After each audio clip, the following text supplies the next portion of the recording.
forgot to hit the record button until super late. What's going on, Brookies? Hey.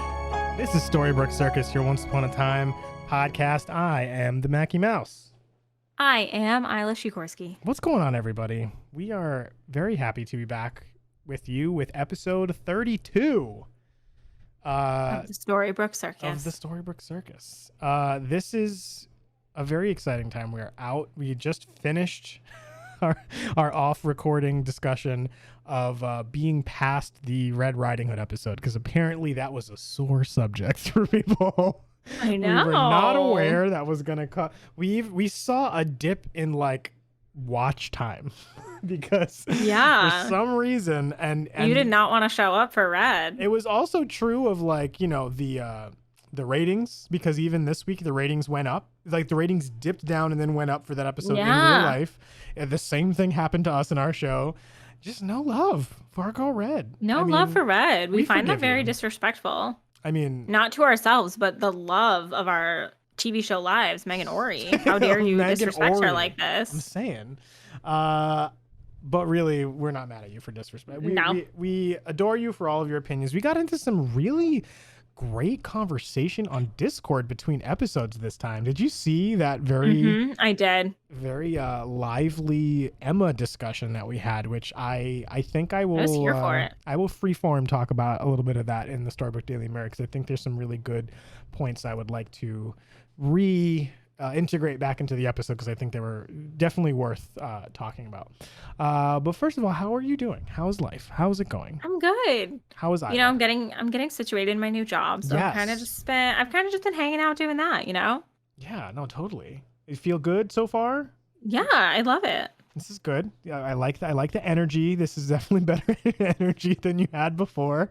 So yeah, I mean the bar was in hell before, so beneath the ground.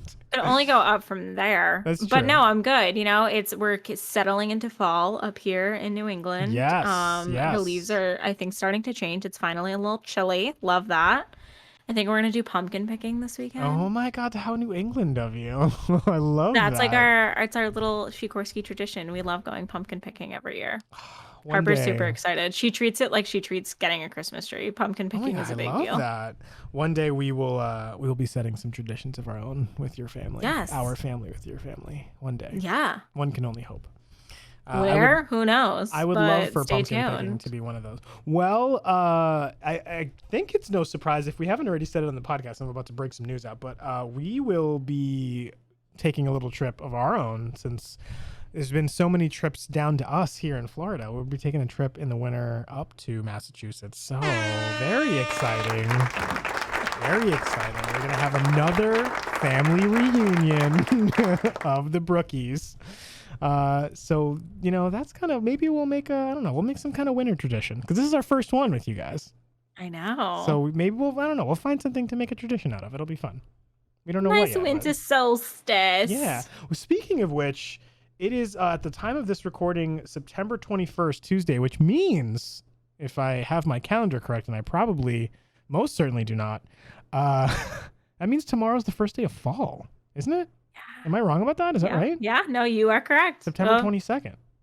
I'm pretty sure you're correct. It's either today or tomorrow. So yeah, you're right. Is it today? Here, you want to hear something really funny? I'll show you. Oh, we could put it on the calendar. We could just check. This is how I know. Oh, it doesn't say it. This is how I know. Okay, tell me. Is because I now have a... Come on, the light is too bright. Hold on, let's turn this light off so you can see. This is my very effeminate daily planner. I have a journal. Does that say rise up? It says rise up, float on. And yes, that is an almost Hamilton reference.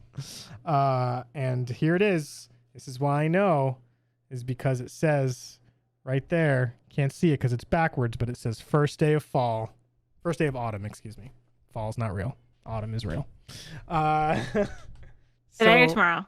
Tomorrow, 22nd. Okay. I happened to see that in my book, and I was like, oh shit, fall's here. Like, damn, summer's just gone. Just like that. That fast. Summer, the year's almost done. It was legit like, oh shoot, it's February. Oh my God, it's like been a year since COVID. And then it was just like winter. Like it just skipped directly to October somehow. It's so crazy.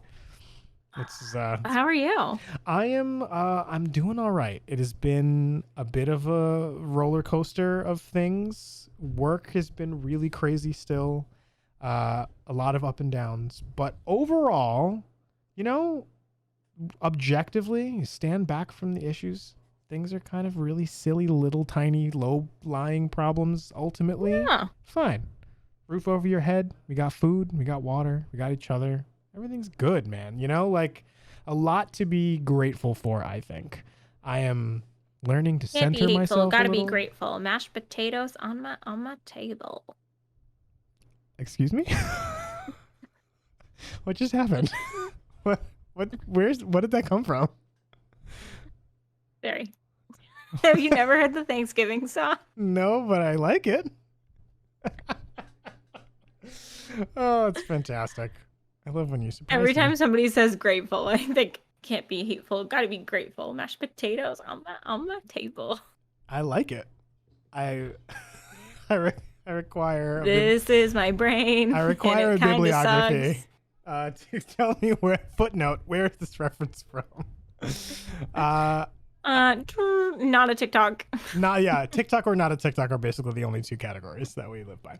I am being weird and not earthy, but like learning to recenter myself and be calm and like who saw things out because I'm getting too anxious and it's ruining my life. Like ruining my life. So I'm really trying to like. Now you gotta ground yourself. I think the weird part is that I'm starting to really over celebrate what are not actually victories, but like I had an awful day. And like the fact that I was able to like use targeted energy to compartmentalize it into like, that was the work part of the day. This is no longer the work part of the day. So it's fine. And I'm just so we went to the beach. Taryn had a work retreat. They allowed spouses and family members to go to said work retreat. Free trip to the beach. Don't have to ask me twice. I'm going. I don't care. I worked on this retreat. I didn't even take off work. I went because I work remote. Remote will be anywhere, right? So I took my computer with me. I had full days of work on Thursday and Friday that were extremely stressful. And it was actually weirdly nice to be out there and like be able to like take the evening and go out on the beach, and they were doing stuff at night and hanging out and socializing with each other, and to just like force myself to take the time to separate the two very physically, and get aggressive about like whatever happened during the beginning of the day, you can either deal with tomorrow or forget about. It won't matter. Right. And just like a little bit, I'm really not naturey at all. And like a little bit of being one with nature and like going out and hearing waves crash and just chill did jerk my emotions around just enough to kind of shake me into when I came back. I was not refreshed. I had a really, really rough weekend, but it did do something positive in like it kind of shook everything around in my head to at least get me focused on what I need to be focused on. So it's a little bit easier to navigate the, like turn levers and stuff on and off in my head. You can compartmentalize a little bit more. It's really hard. Yeah, it's really, really hard. But I feel like I'm on a different step of that process now, a better step of just like getting closer to being those people who just like, oh, this is wrong. Like, yeah, I don't care. Like I've never like that is not me. I'm the guy who's just like obsessing over the fact that this thing is wrong or upsetting me or whatever. And so I'm on this somewhat spiritual self-discovery journey to like get rid of that, because I'm realizing, don't take your loved ones for granted. Don't take the time that you have to be happy for granted. Yep. Appreciate what you have in the moment, because all these minutes that you spend being upset or being stressed out or doing all these things, you can't really avoid them, but the time that you are spending on that is really just a tremendous waste of time. And I have become an expert at soaking up time doing that. So I'm learning to internally not let it shake me too much. So I am all right. Things are not the best they could possibly be, but I feel somehow better about them because I'm handling them better. It's like a We're gonna weird, take that. complicated answer to how are you? We're gonna take it and we're gonna run with it. That's the thing. I'm turning really small things into like as many little victories as possible. Like it's really like every time I'm like, you know what? I'm patting myself in the back for that. And like you text every day. I'm like talking. I always say it every episode. I'm like, oh yeah, we text every day because they're best friends. Like I don't know why I keep bragging about this, but the fact that we do that in our own friendship. Right? I mean, like, we're constantly hyping each other up. We're constantly saying, like, no, that is a victory. Absolutely. Like, you sent me a TikTok of yours today, and I was like, hell yeah. And you're like, was it dumb? I'm like, absolutely not. That was amazing. And I genuinely do, by the way, because The Good Place is, like, my favorite thing in the whole world. Guys, go check out Isla's TikTok, by the way. Isla Sikorsky. It sounds spelled like it sounds.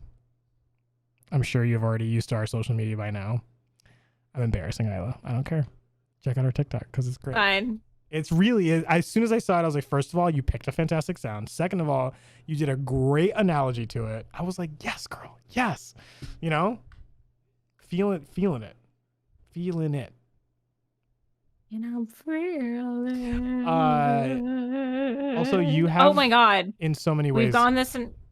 We've gone this whole entire time and have not said hello to YouTube. Oh, shoot. What's up, YouTube? What's going on, y'all? I mean, I did a whole camera I'll bit. never forget you. We didn't say hello to YouTube, but hello, YouTube. By the way, if you don't know about our YouTube, we tape the beginning of the show on YouTube so that you can see all these crazy visual things and antics that we have. I try really hard to get it out at the time of the audio recording. Last week I did not succeed in doing that because I went to said beach and I had to like release the podcast early and all this other stuff, so I will be releasing both last week's video and this week's video at the same time this Friday. So do go give that a look if you want to listen and watch the first part of the podcast on YouTube and then switch over and listen to the watch party section on Spotify or on whatever podcast app you listen on. That's kind of a cool like way to look at it. Speaking of extra stuff, I don't even know if these system sounds are going through, but my computer's just making all sorts of sounds right now. I can hear the little Teams chat or Outlook, whatever it is. My Teams chat is going bonkers. I don't know if you can hear it, but if you can, I apologize. Speaking of extra content besides we have a Patreon. This podcast, we have a Patreon. I just really like that sound effect a lot. The most recent release of that Patreon is our Hamilton episode, which we love. We know that you guys are fans of Hamilton. If you haven't listened yet, if you haven't joined yet, that is the spot to get your Hamilton goodies. We did Act 1. We will soon be doing Act 2 as well. So yeah, if you'd like to support this podcast beyond your listening of the episodes and you want to get extra content, that is the place to do it. Patreon.com/the SBC pod. I guess we've yammered on enough about our personal lives, etc.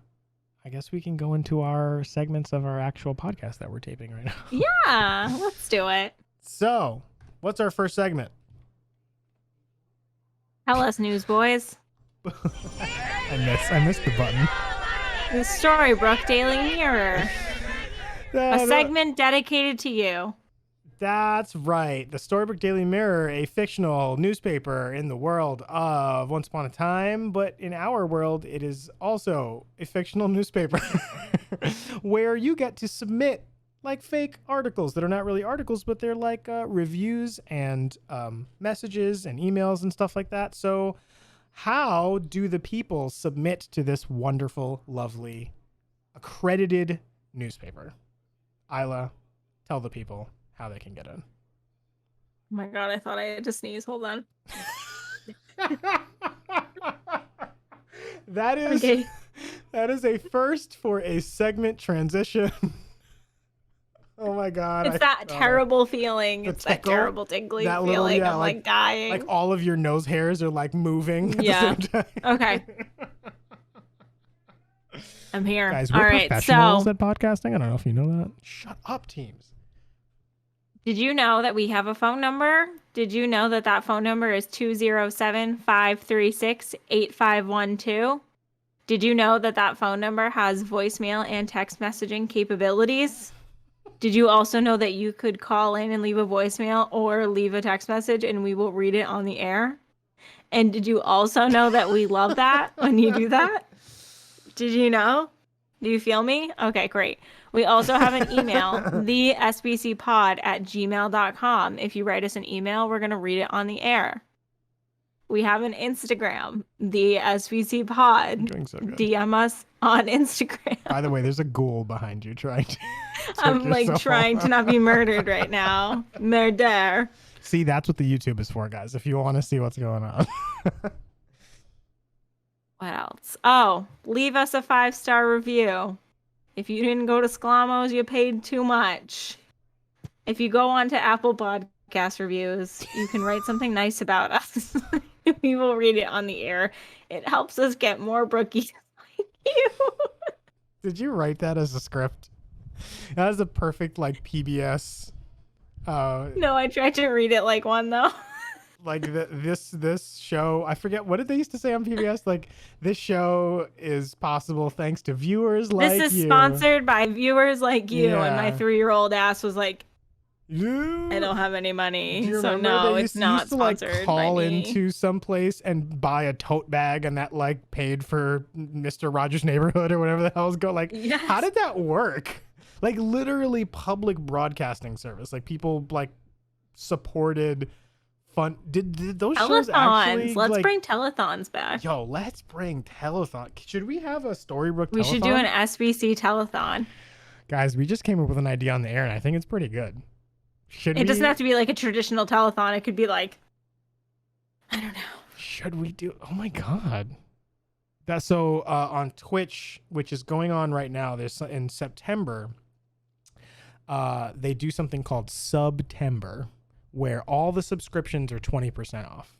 And subscriptions end up in tiers, right? So you can do 1 month, you can do 3 months, you prepay for 3 months at a time, or you can do 5 months at a time, or you can do one tier. So like tier 1, tier 2, tier 3 is usually like $5, $10, $20, something like that. And you get different things depending on how the streamer set it up, right? So in September, all of those prices on everything is 20% off. So what a lot of people do is something called a subathon, which is when they go on for like a certain amount of time. It's usually like 3 or 4 hours, right? And every person who subscribes, they add time to the clock time that they're going to be on. So if they're on for 4 hours and every sub is another 10 minutes, so every sub just adds 10 minutes to that clock of when they're supposed to be on. So they usually make like a timer that counts down, and every sub will add more time to it. Yeah. Up until like 24 hours. Like a lot of streamers will do like a it's weird because it's not charity. It's really charity for themselves, but they'd set it up like a charity or like a telethon or something like that where they have goals. And then then they're like, okay, at hour 2, I want to have this goal of like at hour 2, we're all going to make a song together. And like, I'll pull out a ukulele and you give me lyrics. And then at hour 3, we're going to all paint a picture together. At hour 4, we're going to play a game. And they just make this schedule, and people go on and follow them like all day and do this. Like, so there are like not telethons per se, but there are things like that, like blankathon things, that you make up. So we could definitely like figure something out for Story. I think that would be fun. Interesting. We can make it like a Storybrookeathon or some kind. Brookie-thon. Sounds like Brookie-thon. Intrigued. Yeah, we'll think table about it. Yeah, we'll noodle it around. Anyway, that was a wonderful explanation of the Storybrooke Daily Mirror and how you get into it. I hope that you guys use one of those things. In fact, we have a couple people who did. Coupon code MURDER for 20% off using one of those things. Thank you so much. Oh no, Judas. I brought you murder. Murder. No. Sorry. TikTok has taken over our lives. Well, first we have an email from Francesca. Do you want to take this one? Yes. I also believe it is Francisca. Oh, Francisca, I'm so sorry. I read that incorrectly. Hey again, it's Francisca from Portugal. Oh, and she put the little Portugal flag. Love that. I recently listened to the episode Lady of the Lake. I'm a bit late in the episode. It's totally fine. And I have to say that I loved Lancelot's sound effect. So funny. Mackie's head just grew 7 sizes. Also, the other day, I was thinking that it would be cool to meet Lana Parrilla. And guess what? Today I saw that she's coming to Portugal for the first time. She's going to participate in December's Comic-Con in Lisboa. I suppose, yeah. I've never been to a Comic-Con or to any similar event before, but gosh, I want to meet her. Oh my God, we want you to go. That's amazing. I love that. Oh my gosh. As I've said before, I am rewatching Once Upon a Time and I'm in season 4 and I haven't watched it for a while, but I just started watching it again and I had chills in many scenes. The show gives you all the feels. You can either feel angry or sad or happy or excited or all of them while watching Once Upon a Time. Another thing is that I don't use Discord, but I'm considering to join just to talk to other brookies like me. Do it. We're peer pressuring you. I'm sorry. I'm sending another email. Never apologize for that. But I just really wanted to tell you these things to you guys. I'm currently listening to Crocodile, and I love your podcast. Stay gold, stay rumple. P.S. I've heard you guys talk about Harry Potter, and I wanted to ask, are you fans? What are your houses? Oh my God. Fuck yeah. Ravenclaw. Love Harry Potter. Huge fan. Huge fan. Love. LV love. I love Harry Potter and everything that it stands for me, but I do not support J.K. Rowling in any capacity. And I want so that to we be, have very conflicting, very clear, very conflicting ideas on this. We call this we call this the Tom Cruise Scientology effect. That's what I call it. And here's what I mean. I think, if I'm not mistaken, I think that was like the first really big deal of our like generation's lifetime of a big, I wouldn't call it a scandal, but like a big deal with people not supporting an actor, mainstream actor. It was Brad Pitt and Angelina Jolie. What? Yeah, I guess that's true. That's true. That was the first like big scandal. Tom Cruise came almost immediately after, I think. Yeah, I guess was pretty close. Was that around the same time? So I'm thinking less because it was like Tom Cruise. It wasn't like this is pre Kate Hudson, I believe. Or is it? Yeah, this is like serious, like fundamental issues. It was just the Scientology part. So it wasn't like I'm referring to is that it wasn't a social scandal like cheating and it was like home wrecker thing. It was just his like social life decisions or like his personal life, where people were like, we're gonna cancel him because of what he believes in, not because of what he's doing.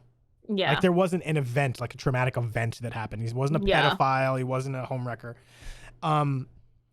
And I at some point I drew a hard line in the sand personally to be like, you know what? I don't agree with that.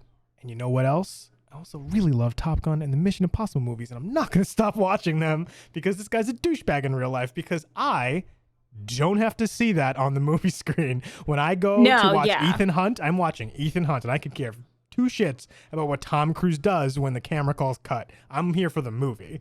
Now, I understand the whole supporting of them. I love Harry Potter, but there are serious issues in Harry Potter that I like don't support. Like, I'm sorry, the only Asian person in your entire series was named Cho Chang. That is extremely problematic. I think those things go over my head.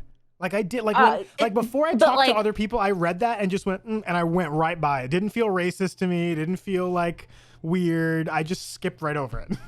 Didn't even occur to me. But I'm a Slytherin. I think that went without saying. Yeah. I love Harry Potter. But you're like I have to show you, there was one podcast that I listened to. It was like a truncated podcast talking about like basically the entire movie would be just like in one 30-minute podcast. It was like an EW review thing, like Entertainment Weekly. And they talk about like the house songs, right? And they were like, everybody's like Slytherin, Voldemort, it's the evil house, like. And he was trying to explain, like, what about the Slytherins who were like, the Death Eaters, like, so we're not with them? Like, we're just like over here, bossing it up, being ambitious, like that's just taking life by the horns. You're not like, dark marked. Yeah, like you just assume all the Slytherins are like these evil, horrible Death Eaters. You're like, just witty and cool. They were just like, yo, we don't agree with that stuff. Like, we're not with them. That's not our thing. Sorry you got put in fucking Hufflepuff. Like, okay, Hufflepuff. I understand that you're salty about that, but Darren is a very, very proud Hufflepuff. Okay, well, I honestly disagree. I don't think she self-identifies as a Hufflepuff. Let's put it that way. I don't think that's she fine. is. I think she's much more ambitious than that. I think she is more Gryffindor than or even Ravenclaw than she admits, because she's a lot more outgoing. Hufflepuffs are very close, like very, They read books. they're very introvert. Yeah, she's not quite like that. I think she's just sometimes she's shy. Anyway, love Harry Potter. Those are houses. Yes, we are fans. Yes. Asterisks. And thank you so much for your email. Thank you for still listening to us over in Portugal. Thank you for listening to us in Portugal. I am encouraging you with every bone in my body to go to Comic-Con if you feel comfortable with it. Oh, hell yeah. Comic-Con's super fun. I've never been, but I hear I've never been, but it looks cool. It looks awesome. I can't handle... I think I get a little overwhelmed with all of the... Those events scare the living shit out of me. I don't think I could ever attend one. But they look cool watching it. But also, it's much like the Met Gala. Yeah, and the experiences that you'd get to do are very once in a lifetime. So yeah, if you can handle it, 100% do it. I don't think either one of us can handle it. I feel like Lana. But I would do it to Lana. I might brave it for that. I would. Okay, I'll tell you what. I would brave it with you so that we could not enjoy the most parts of it together. Just so that we could meet, like we would be each other's like safety blankets, right? Okay, but if we went, we would have to wear our outfits that Heather drew for us. Oh, I would do that. And by the way, I am very not costume guy. Like I don't dress up for stuff. Oh, I am. But I would 100% wear that a whole costume head to toe. 100%. If that's going to be the first one to break me into, I don't want to use the word cosplay. I can't even do it as a joke. But like wearing costumes in general. That would be my gateway drug. Right Your first bound? Yeah. So I have done like Dapper Day, right? Yeah. So I have bounded as like Steamboat Willie or something like that. But it's always like me, it's always been as normal clothes as possible. But that's really what bounding is about, right? It's about like the style and not like a costume. Yeah, I don't.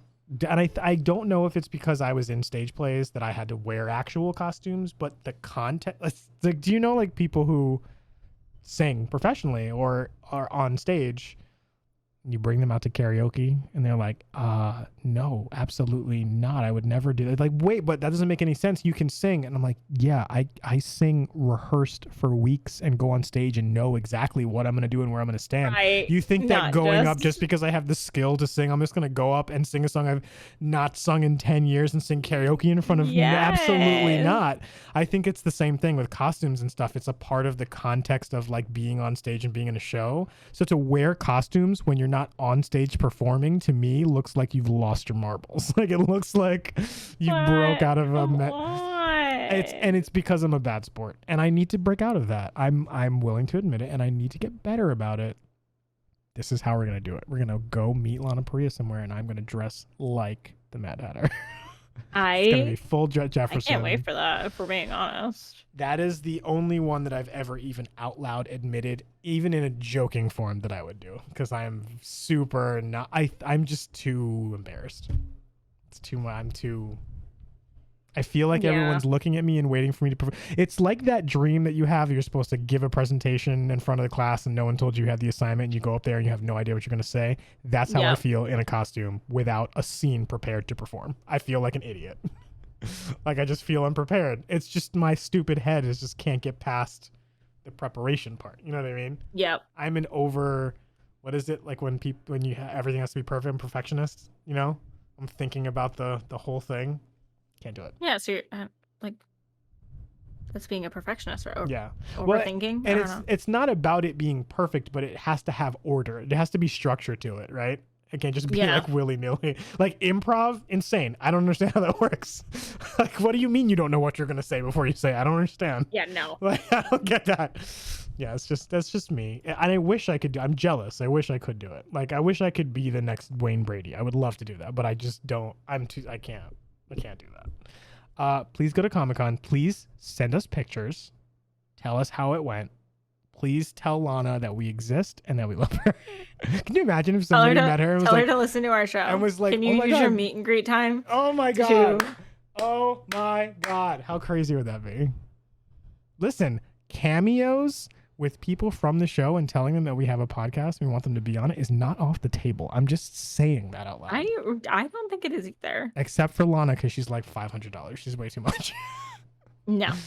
I mean, she's out here going to Comic-Cons. I get why she's expensive, but that's no. But like Grumpy, friggin' Hopper, who else? Marco's on there. Dr. Whale's on there. We can't talk to Dr. Whale because we're just going to talk about how much we hate him. I can't talk to Dr. Whale. You're I like, would be so uncomfortable. I'd be like, I loved you as Blaine and iZombie, but I really hated Dr. Whale. Sir, how does it feel to be the sleaziest character on Once Upon a Time? Your turn. Go. Like, I can't do that. It would be very disrespectful. Megan Ori's on there. Unfortunately, Guinea and Josh are not on there. Surprise to no one. I think they're. But I do think that they go to like Comic-Cons. They do, yeah. I think the Comic-Con people, that's too small time for them. Anybody who goes to Comic-Con is already too famous to like be on. Henry's on Cameo. Henry is on. He's also who I on refuse Twitch. to refer to him by his real name of Jared. Oh no, he doesn't look like he's a Henry. He's not Jared. That's stupid. That's a dumb name. There's no way. He should have changed his name after Once Upon a Time. He should have just stuck with Henry Mills. You know who I really wish was on there is Madison. Baby Snow. Is that her name? Madison Bailey Madison. Bailey Madison. Whichever order that goes in. Yeah, whatever her two first names are, whichever one I picked. I wish she was on there. That would be really nice. Because she's got like a full-on career right now. I would love to just be like, wow, this is where you got to. It's amazing. Anyway, well, you're currently listening to Crocodile, so please let us know when you catch up to this episode also, because you're a couple episodes behind, which I love when people are a couple episodes behind, because I'm like, ooh, I know what you're like. You have some good stuff coming up, you know? Getting into some good stuff. It's great. And I love that you wrote this, and you're basically going to be waiting to hear like when you catch up with your own note you sent into the show, because I do that. If I write into a show, I like wait until you like hear it pop up. Oh yeah, absolutely. Love that. So thank you for that email, Francisca from Portugal. These international peeps. So cool. Freaking Portugal. God, love you guys. What else? We have a text message. We have a text. Text from Jessica that says, "Hi, Isla and Mackie. My name is Jessica from Charlestown, West Virginia." I think that's our first West Virginian post. So that's nice. I'm also in the Discord. I'm currently... Okay, what's your name in the Discord? We need to know that. They said they're in the Discord, so I don't know. I am currently listening to season 1, episode 13. She is in the Discord. Sorry, I was putting out a candle. You were actually putting out a fire, like an actual fire. Yeah. Not a metaphor. She is in the Discord. It's Jessica. There's some numbers. We've talked to her. Okay. I just like putting. I know you like putting faces to a name, yes. But even though it's not a face, I'm trying to binge and catch up. So Jessica's on What Happened to Frederick. I love the 3-hour episodes, but it's taking me a while. Okay, so we're starting to get some conflicting comments on the longer episodes. We're starting to get the like, woof, 4-hour episodes. I love 3 hours, but man, is it taking a long time. And I'm like, okay, do people not like the 3-hour episodes anymore? Right. Should we back off the 3-hour episodes? I don't know what these mean. I don't know. Is this cryptic? I don't mind either way. I do like doing them, but I guess maybe we'll keep these long 3/4 hour episodes as a treat instead of a common, like in every episode occurrence. Maybe we'll do that. We'll see where the wind takes us. We will. I love you guys, and I feel like we are all best friends. Also, not the first time we've gotten that note. Love every time we get it. Thank you very much. My favorite type of compliment. Love it. I found you guys by just searching Once Upon a Time. Again, just randomly searching Once Upon a Time. By searching Once Upon a Time podcast, and yours just caught my eye for some reason, and I love your format and banter and friendship, so I was hooked after the first episode. It's so funny because I listened back to our first episode and I'm like, what the hell were we doing back then? It was such a mess. Oh, thank you for sticking around. I guess I'll hear this message read after I catch up on a way future episode, but eventually I'll start leaving voicemails. Exciting. Also, I'm looking forward to more Lost recaps on Patreon. Love you all. Okay, let's address this elephant in the room. We will absolutely be doing more Lost recaps. Our schedule has gotten just ever so slightly away from us. we decided to put Hamilton first. That's where we were going to do that, continue with the Lost stuff. But we really, really wanted to do something for our Brookie Movie Club folks. So that's why we switched the order and did Hamilton. And then the schedule, we literally sat down multiple times to tape that Lost thing, and just life just kind of slipped in and got in the way a little bit. So I promise you, I'm talking to Jessica like she's going to hear this about this week. She's not going to catch up with us for like a month and a half. But when she does, okay, Jessica, by the way, a lot of time has gone by. We probably have more Lost episodes out by now, but at the time of this recording, that is next. That is next up is hopefully maybe before we release this episode, but most definitely before we release the next episode. Sometime between the release of this episode and the next one, we're going to try and slip that in there too. We've also been talking about ways that we can speed it up a little bit and get more of that content in there by changing the format slightly. So we're playing around with some ideas, but I'm really glad that people are I was hoping that people didn't forget about Lost and that people were not excited about it anymore. I'm glad to see that people are still like, oh yeah, I love Lost. Like they're still into it, you know? I'm really glad about that. So thank you for sticking with us. You look like you had a stray thought that you almost said. Yeah, I think I read one of your text messages wrong the other day. Mine? Yeah. Oh, about that reformatting? Yeah. Do you want to tell the people what we're reformatting to? We haven't really decided that yet, technically. Well, while I was looking for that, was that about Lost or was that about Once Upon a Time? Oh God, that was not about this show. That was about Lost. That was most definitely not about this show. So my text makes a lot more sense. Okay. I thought you were talking about Once Upon a Time. Oh no. This show stays exactly the way it is. It's perfect. Okay, but you didn't clarify. I didn't. No, I was yeah. I was vomiting of the mouth. I was also like this is well, guys, get a little insight now that into I how have clarified what that meant, we have thought of a better format for Lost, which means we will have more time to put episodes out. So stay tuned for that. That was the best exchange ever. I've decided to show up on the air. Okay, you get some little insight into how Isla and I talk to each other. That was me starting to become concerned that I was over spamming your text messages because you were busy all day, and I was trying to put it in text because I was going to forget to tell you, but I saw that was Saturday. How many texts. It is Tuesday, and I'm now clarifying a text message from Saturday, okay. So that's how my brain works. It's fine. It's totally fine. It wasn't important until just this very second, so you're okay now. Oh, aren't you guys glad you listened to our show? We've said it every single episode. You're just listening to a conversation between me and Isla, and you're eavesdropping. That's really what's happening here. Yeah. And clearly you guys like it because you keep coming back. So thanks for eavesdropping on our conversation for 3 hours and also participating during the Storybrooke Daily Mirror. Thank you for coming.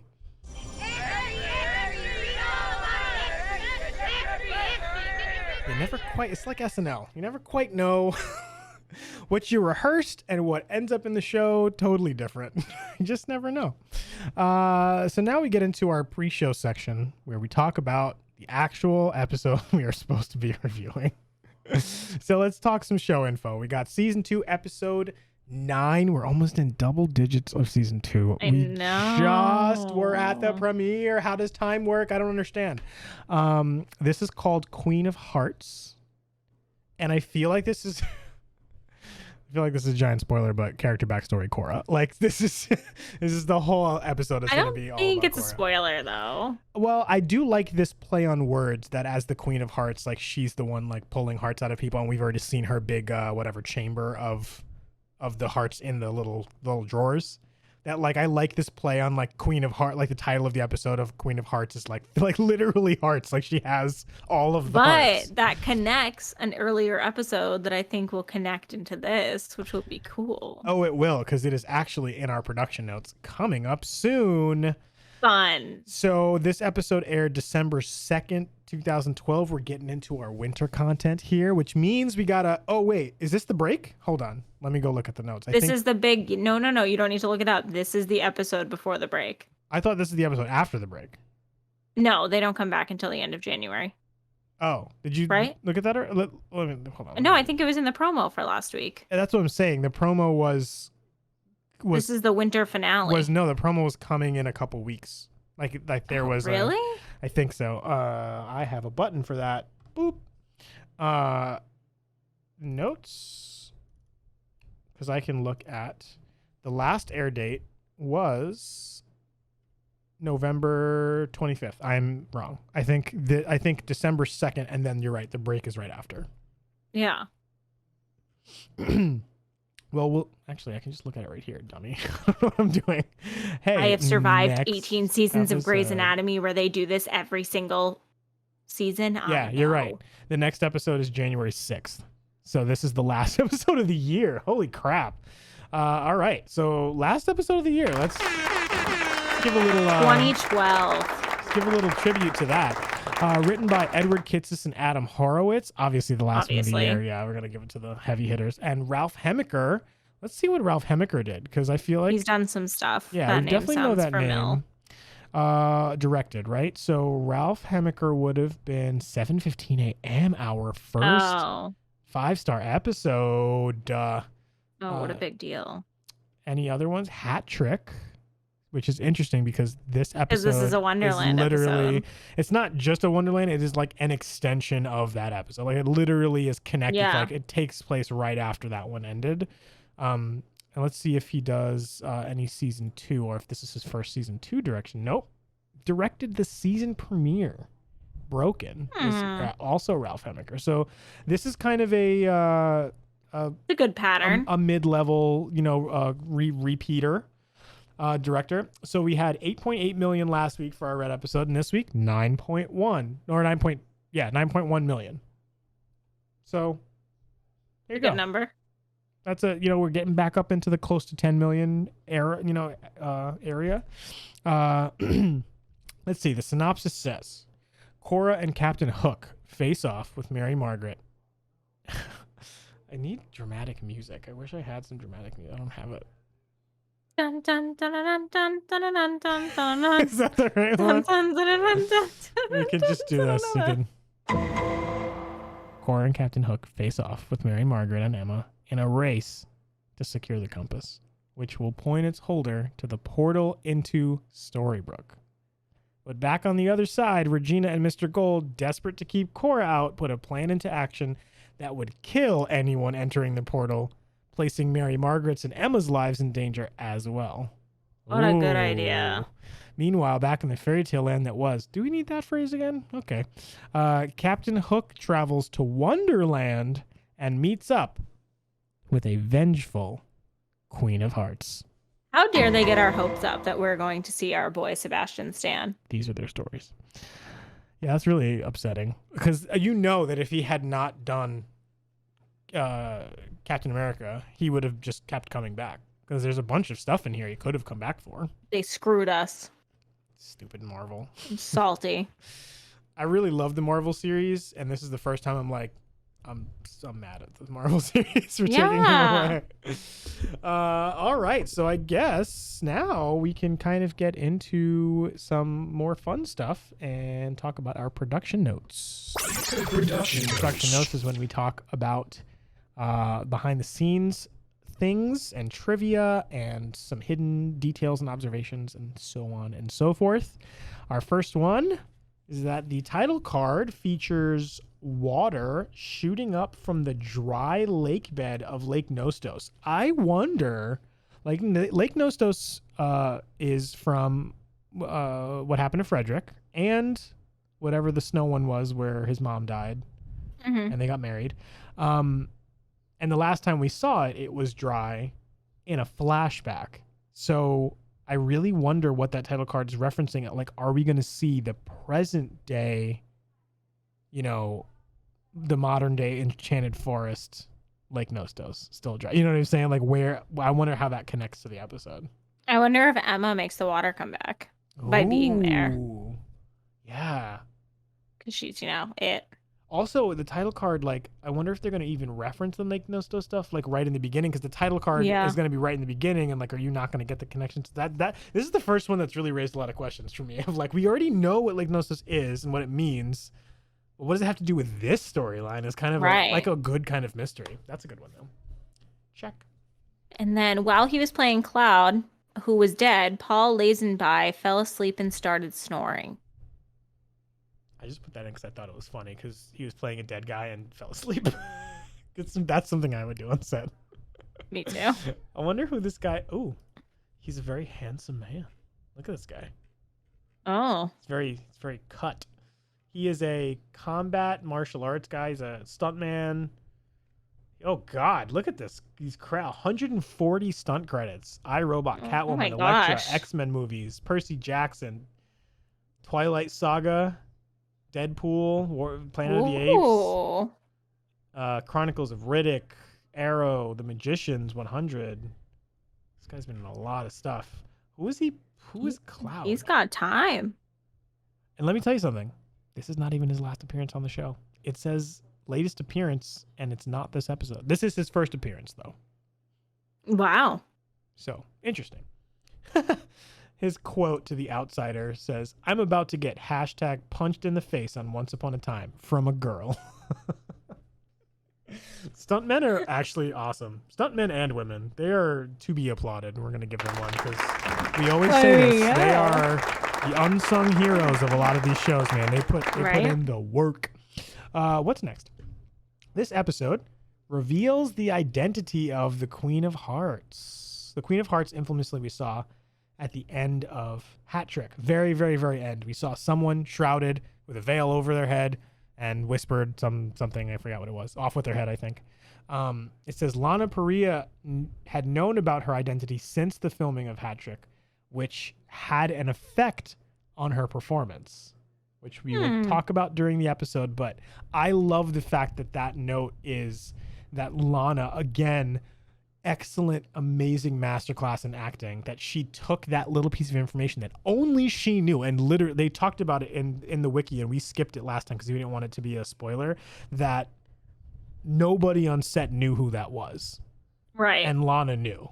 And I like that they either allowed her to know or she asked to know so that she could let it affect how she played her role and like how she made certain decisions around it. Absolutely love that. Really, really love that. So yeah, we'll get into that later as we get into the episode. I love this next one. Emma and Mary Margaret's lanterns feature a hidden Mickey. I want to see where they are. I'm going to look for it. Those are fun to pick out. I like that a lot. I love anything hidden Mickey. I mean, I love anything hidden, but Mickeys are cool too. I just like little things that you're not supposed to focus on that are just there if you hate this, but if you know, you know. Like I like that you're bringing something from your own knowledge to it. It feels like cheating. It feels like it's a secret, you know, that only you have. I kind of like that little mystery part of it. Harper just specifically got into hidden Mickeys. Oh my god, really? Like, oh my god, yeah, it's huge now. And anything that she sees in that little like 3 circle shape, she goes, "Oh, it's like a Mickey." That's so awesome that she can like comprehend that. Not just the shape, but that it's also... Yeah, she picks it up. But when we were waiting in line for Runaway Railway, Jessie, our friend Jessie, was explaining to Harper, like, oh, there's a hidden Mickey in every room. And we wrote it the first time, and she saw actual Mickey Mouse. Like, and then I pointed to one, and she goes, oh, so now she looks for them every time we ride it. Wow. Man, the youth. I love the like first realization of a kid like that who like split the difference between something and can tell that they're different things now, you know? It's not just all combining like, oh, everything's Mickey. That some are like kind of a, you know, like just a small shape of it, and then it's just like a little hint, and you're the fact that she can figure that out when like actual Mickey's in the room and the other, you know what I mean, is actually kind of impressive. That she can kind of mentally figure it out, you know? I love that. He loves it, and now I love it because we're just like always like, that's a little secret game, you know, like it's just so fun. I love the like the book, the like long book you're supposed to keep in your back pocket for all the hidden. It's super outdated now, but it used to be a big yellow book with all the hidden Mickeys on all of property, in the hotel lobbies, in the Disney stores, everywhere on property, where all of them were. And I always that was my, you know how everybody's like real big on pin trading, and I'm like, like, talk to other live people. No. I love pin trading. But something like a hidden Mickey you can do like on your own. I don't know when I turned into this weird closet introverted person who hates people, but But just this appeal of like the hidden stuff that you're not supposed to see, you know, like intentionally is kind of hidden, like from it's a view. fun if you know, you know. Yeah, the scavenger hunt part of it, I think because I always loved in like Highlights magazines and Where's Waldo books and stuff like that, like finding little details like that. I really like that type of game. So to find, especially ones that were not small but like really large, like the island in the safari in Animal Kingdom that the flamingos are on, like something that big you can only really see from the top down, but that's in such plain view, but that will get by you if you don't know what to look for. Like things like that, I really enjoy. So let's see if we can find a hidden Mickey in the lanterns. Okay, lanterns. The Queen of Hearts tells Hook to call her Your Majesty.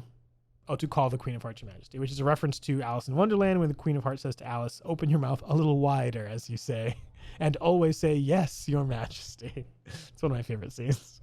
Open Alice your in mouth Wonderland a little wider. Is buck wild. It is such an insane children's cartoon.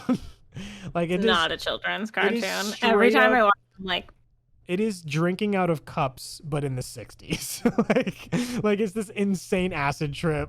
It's crazy. It's crazy.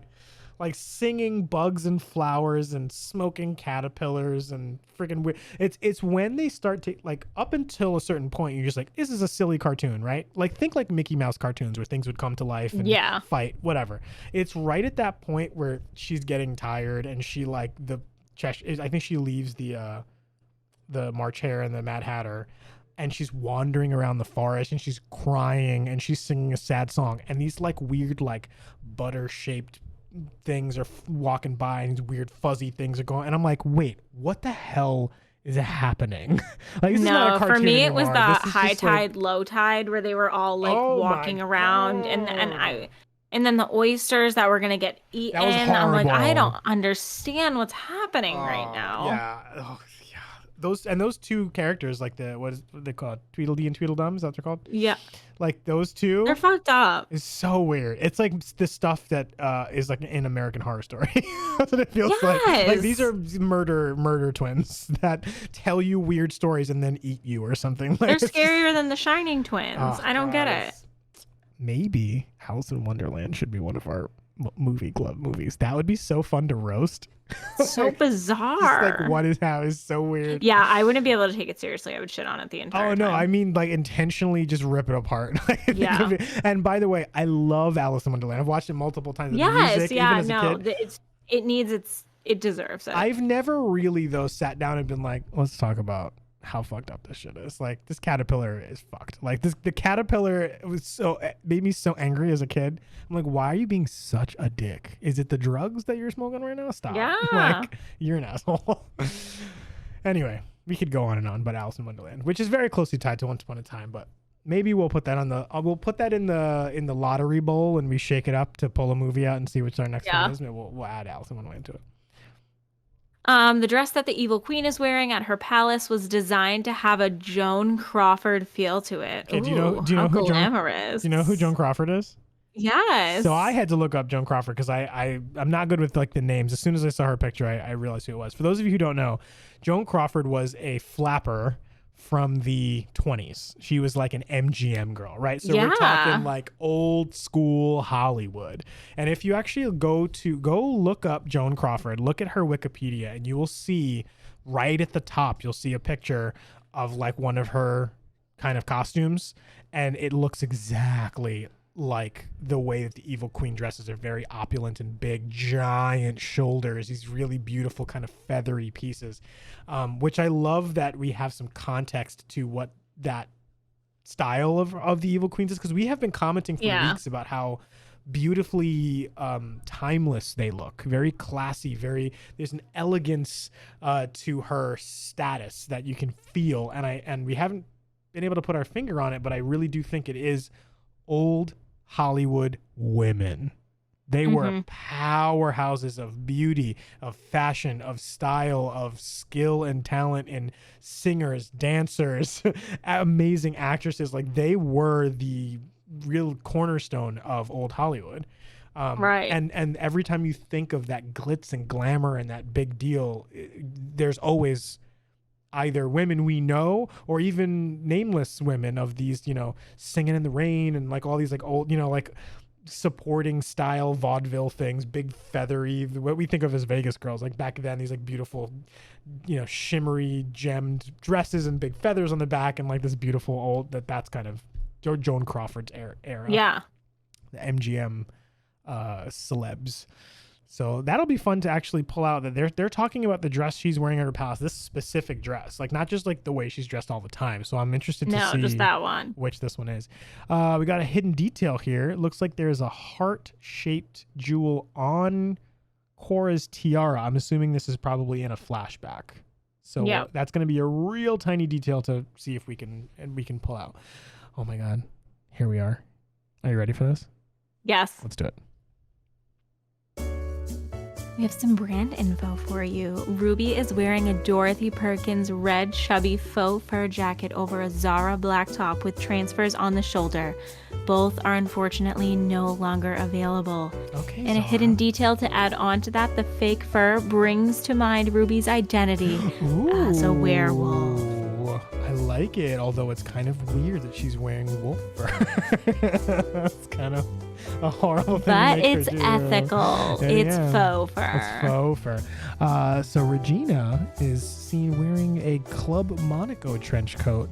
She also wears this trench coat in looks like a slew of season 1 episodes. Plethora of season 1 episodes. Season 1 and season 2. Let's count. 1, 2, 3, 4, 5, 6, 7, 8, 9, 10, 11 total episodes across 3 seasons. She's wearing this trench coat.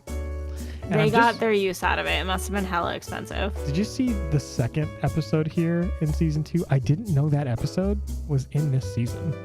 Do you remember what that episode is? The number 25 one? No. It's all Belle stuff. Did we see that? Didn't happen yet. Oh, okay. It's coming up, but I didn't realize we were going to see it so soon. Oh, it was in season 2, yeah. It's like 7 or 8 episodes away. I thought that was like way later. That's a really exciting. Actually, that's a storyline that's like one of my favorites. It gets really good then. Anyway, that's our brand info. Hope you enjoyed that. That's also. And that's actually. That's our production notes. I love when production notes end in brand info. It just feels right. It feels like closes it out. It feels like what happens like right before the commercial. You know what I mean? Mm-hmm. Before you get into the goods, like the real goods. This is actually incorrect. We now talk about the last thing that we talk about before we actually watch the show, which is our lost connections or lost Easter eggs to the show in a section we call What's in the Hatch. Hear that sound, we will try and point it out. This is a dumb repeated one. Really, technically, there's nothing. There's just one that we've seen before. It's another Geronimo Jackson t-shirt on Sleepy or Why did Drive Shaft not get the respect they deserve? We will never not be upset about not seeing anything Drive Shaft in the show. I want to, how do we get a hold of Adam and Edward? Guys, so for those of you who don't know, Adam and Edward were they were executive producers on Lost. So the creators of this show had a big hand in a lot of the storylines in Lost, and so they brought over a lot of lore and numbers and some hidden Easter eggs and things. Geronimo Jackson was a fictional band that was in the world created for the world of Lost, and so Dopey is literally wearing their t-shirt all the time. Every episode that Dopey is in Storybrooke, he's wearing this shirt, and they always call it out. Stupid shirt. Outside of that, there are no other Lost references. Next episode starts picking up with. Oh wait, maybe no. Yes. The next episode starts picking up with some more Lost stuff. Oh, okay. The next episode is also Dean White. We love Dean White. Dean White is our official Guinea Josh shipper. Like, for real, though. Like, he's the matchmaker. I think he officiated their wedding. I made that part up, but in my mind, that's what happened. He literally... It makes sense. He is the matchmaker. Yeah. Anyway, we digress. So, the episode, Watch Party. Let's talk about it. Features of our Watch Party. We have some fun things we like to do while we watch. Thing number 1, drinking game. Duh. So if you have a drink of your choice, water, alcoholic, non-alcoholic, Maybe sometimes it's not water. Maybe it's Pop-Tarts. Maybe it's popcorn. Maybe it's Cheez-Its. Who knows? When you hear that bell sound, that is a drink moment of our show. Perhaps use of magic, maybe use of certain phrases. Sometimes when people burst into rooms that we didn't know that they were in. So yeah, anytime you hear the bell, take a drink. If you hear this sound, it's like a little cheers, like a clink of your bottles. So that's just kind of a reference to something that we have already talked about in our production notes, or just something referencing something we just talked about earlier, but not like a moment strong enough for a full drink. It's just like a little nod. We also have this sound, which is me playing and pausing the episode so that you can follow along as we ramble and talk over stuff. That way you can tell that we have paused or started again.